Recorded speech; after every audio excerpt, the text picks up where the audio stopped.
happily haven't been through many bank crises in this country, at least not in the last 40 years or so. But by golly, we've got one right now, and it made for a real uncertain weekend. Would banks fail? There's a global situation going on. Credit Suisse presumably got saved. What about U.S. banks? What does that mean for the Fed and interest rates? All great topics to talk to Robert Kaplan about. He's the former CEO of course, the Federal Reserve Bank of Dallas, but also former vice chairman of Goldman Sachs. And he joins us right now. It's good to have you with us. Thanks, David. Good to be here. This is, it's a different situation than we've seen before. I don't know that this is a black swan since we've been through it, but what should we be watching right now? Should we be watching the Fed? Are we watching individual banks to see if they're solvent? It seems like there are a lot of balls in the air. Yeah.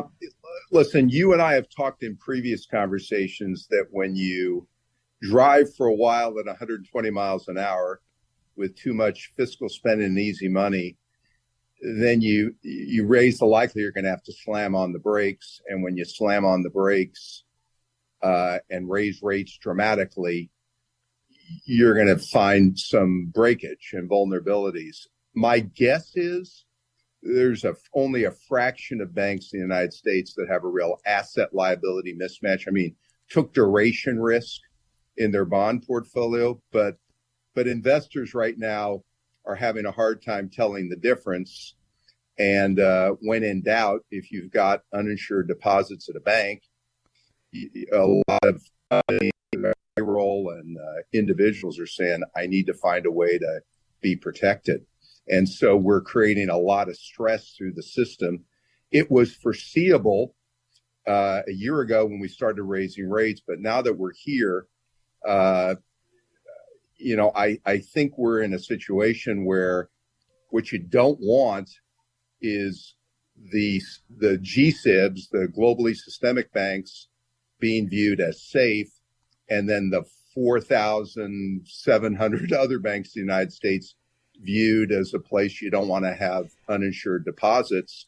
You're gonna do damage to the regional banking system with this kind of situation. You can wipe it out. I mean, and in fact, your point's well taken. We're at 4,700 banks right now and change, but we were over 10,000 not that long ago. I mean, we've come down from, I guess, in the 90s, there were over 10,000. And that's one of the feelings is that coming out of this, we're going to look like Canada. We're going to have a whole lot less banks out there. Well, here's the problem. The regional banks, small regional banks in this country play a vital role to extending credit to small and mid-sized businesses. Critical. And the big banks are not going to lend to small, mid-sized businesses. And so it has a real effect on the health and economy of a bunch of cities and towns and small, mid-sized businesses throughout the country. So this is a critical issue. This is why, as controversial as it would be, during the global financial crisis, we put in the government put in a temporary deposit insurance provision, which I think had a 2-year duration. And I do believe before this is over, that's something that's going to need to be seriously considered. Well, and so that takes the uncertainty out for right now. But then, and maybe it's premature, but let me try to go into the future. I mean, why do I want to be a banker if banks are turning into, like public utilities, where it's going to be hard for me to make money, and then the amount of money that I can make may be capped if they're utilities. Well, we're gonna have to deal with that down the road. We are now in this situation. I think it's unfortunate from a regulatory point of view. I would have loved if regulators had been attuned to those banks with an asset liability mismatch at the time we started beginning to raise rates, and you would have been able to work with those banks and foreclose. But we don't have that option right now. And I do believe that stabilizing the mid-sized regional bank system is critical to the U.S. economy. So let's go over to the hat that you just relinquished here not too long ago. Tomorrow, everybody's going to be sitting down at the Federal Reserve Open Market Committee meeting. And Wednesday midday, we're going to find out what direction they're going to give us about interest rates, and I guess try to implicitly find out their feeling about the state of the economy. would you be inclined to raise interest rates the quarter point or half point or whatever it is? I would not. If I were around the table, I would not. And here's why. I would make clear in my communication that we haven't laid down in any way, shape, or form in our fight against inflation, but we're not going to take action in this meeting. And the reason I wouldn't be in favor of raising rates is I don't really understand yet what the state of the economy is and what the fallout is of this small regional bank situation. I can tell that it's going to be tougher to get credit for small, mid-sized businesses. That much I believe is happening, but I don't know.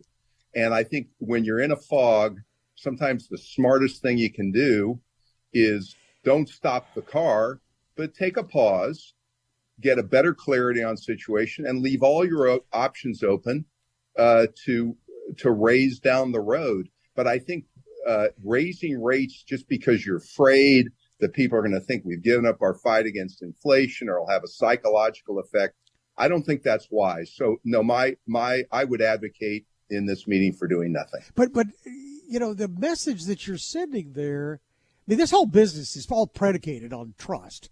I give you my money and you give it back to me when I want it. And once that trust breaks down, and if you're telling me the Fed doesn't really know exactly what the financial situation is right now, and consequently, I mean, if there's anybody I want to understand the current financial situation right now, it's the Fed.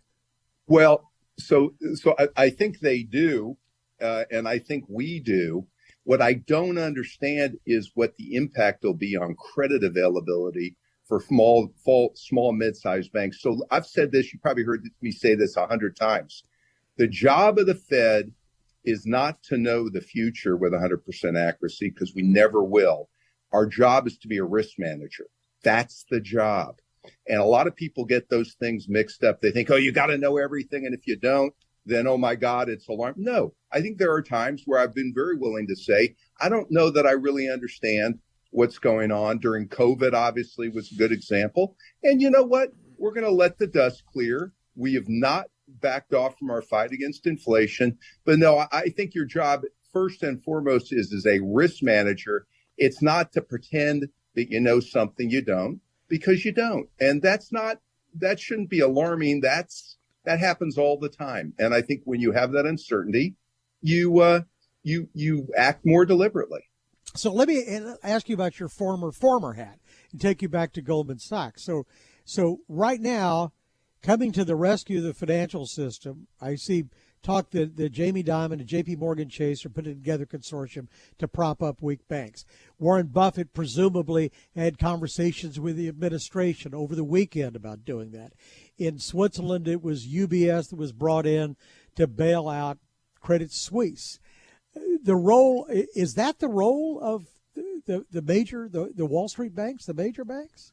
Well, if I thought it would work, it might be. But my worry is doesn't solve the issue. The issue is still, even if you got an equity infusion, which would have to wipe out, I would think, most of the current shareholders of Republic Bank, you still have, again, 4,700 banks out there that depositors are going to wonder, is it wise for me to keep my payroll account at this bank because it's more than 250,000, and should I move it? It doesn't eliminate the issue. I think, unfortunately, and I would have hoped we wouldn't have gotten to this point, but we are here. I think you've got to at least debate the pros and cons of having deposit insurance to cover broadly uninsured deposits, make it temporary, at least for maybe 2 years like you did in the global financial crisis. I think that would be a more impactful thing to do. I don't know if a rescue of any one or two banks is going to, in fact, solve this problem. That's the issue. And that makes a lot of sense. And I've heard other calls for that, too. And that seems like the most sensible approach is a couple of years shoring up the system. I guess the other side of that argument is what? The moral hazard, that somehow when you don't have any exposure, that banks can make stupid loans. I hate it. Having said that, the way to have foreclosed this, one, there have been a whole number of things that would have had to been done. Don't have easy money for as long. Start curtailing the asset purchases back in sometime in early 21. raise rates a little sooner, take your foot off the accelerator, blah, blah, blah, and be on top of the small regional banks and banks generally as you start to raise rates. None of that seems to have been done. And so, yeah, now you're faced with lousy choices, and I can't change that. But given this set of choices, it's the least bad of a series of suboptimal choices. And I think, again, the job at the Fed and the regulators is to be a risk manager.